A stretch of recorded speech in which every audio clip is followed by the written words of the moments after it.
at that time they were called sodalities, yeah. What do you think makes Nolan different from the other high schools? Pardon? What do you think makes Nolan different from other high schools? Well, they all had a very fine family spirit among the students. We tried to steer away, and we did, steer away from any of that initiation that happens. Of course, that first year on the boys' side, we had only freshmen, so there was, but the next year they had freshmen, then sophomores coming in, but then the boys or the young men from Lanier came in, and so there was never any question of having any kind of initiation or hazing and so on. That was a good thing. I think when as the school progressed, the idea was to have maybe the upperclassmen to be as kind of mentors for underclassmen. Each one would take a student for kind of being his big brother. Yeah. And so it worked out very nicely that way. There was always that good spirit of good family spirit that was developed, I think. And it's grown. It's grown very much, at least when I came back in '98, that whole year. I was amazed at how strong that family spirit was. Then it was a co-educational school already then, but for many years. But it was very.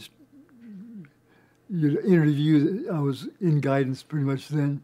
You interview the students, and that was the aspect that they liked the most. The fact that they felt at home, and they developed very good friendships with the other students there. Try to steer away from any of this specialized cliques and so on. Are there any students that you are still in touch with or that were particularly special to you? Pardon? Any students that you are still in touch with or that you stick out in your mind? Well, yes, there are a number I could mention, but you kind of hate to start mentioning names because you omit some other names. But when you mentioned it, our first year there, when we came to Nolan, well, it was first just brother John Kurtz and myself. Well, the brothers' residence hadn't been completely finished, so we lived over at St. Andrew's Church with the priest there, and then came over to school. And we had to get all the equipment put into as it came to the school. Had to get them into the classrooms, and so on. So we had a terrific amount of help from a family in Arlington, the Dr. Arthur Oranger, the family. His wife Peggy would bring over her sons. At least her oldest son, Arthur, and I think also maybe one of the younger ones, but Arthur came with some of his friends from the parish there in Arlington, Goretti Parish, who were all going to come to Our Lady of Victory School. And that group of about 5 boys who all became students at Our Lady of Victory. They did a terrific amount of help just to haul the furniture in, put it in the different classrooms, and we couldn't have done it without their help.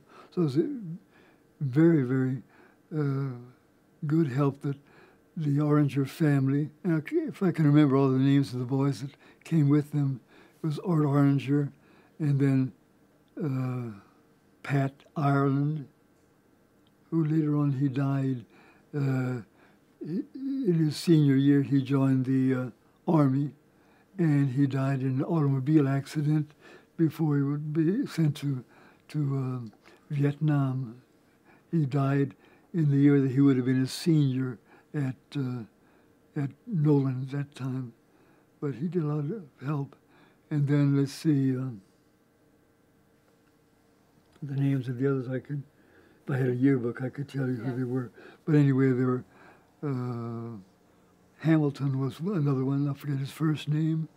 And they're all students. I think they're all students at Goretti School. Another family that helped us very much was the Gibb family later on. Their son, Robert Gibb, and James Gibb they became more involved. Well, they were involved in the first year because of Robert Gibb. Their son was one of our first freshmen. He was my freshman class, very fine young man.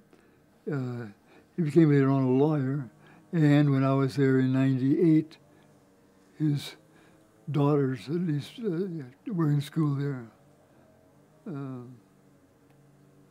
That Gibb family also helps us out a whole lot. In the second year, the Galanowitz family, Mr. and Mrs. Galanowitz, were outstanding in their help with the, especially with being, what do you call it, sponsors at the dances. They could keep things very much in control in a very nice way. Another family that helped out very much in that were the John Creighton family.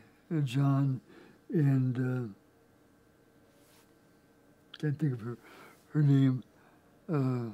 They helped very much. John was whenever we needed somebody to be kind of like a master of ceremony or bartender at the brothers' celebrations, and when we'd have the Dawson priests over, so John Creighton would fill that very well. He and his friend, Mr. May, those two, they had their boys, Jim May and John Creighton. They were in that first freshman class.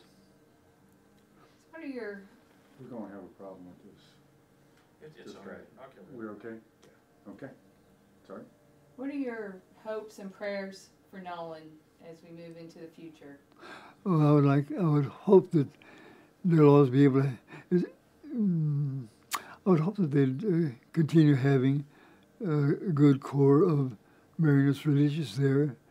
I think it's important to have, at least as we have right now, the president and a small faculty there to continue the Marianist presence there. The Marianist spirit will always be there, I think, because there's a fine spirit among the teachers, all the lay teachers. I was really amazed at that when I came back. That hadn't started when we were first there. We hadn't really done that much because it was not a well, it was two different schools on the same roof, the boys' side and the girls' side. But now it's one school, and well, there's a strong emphasis on developing a Marianist spirit of education. So much so that it's not all that important that there be all Marianist brother teachers there. But I think it's good to have Marianist presence there, which is still there.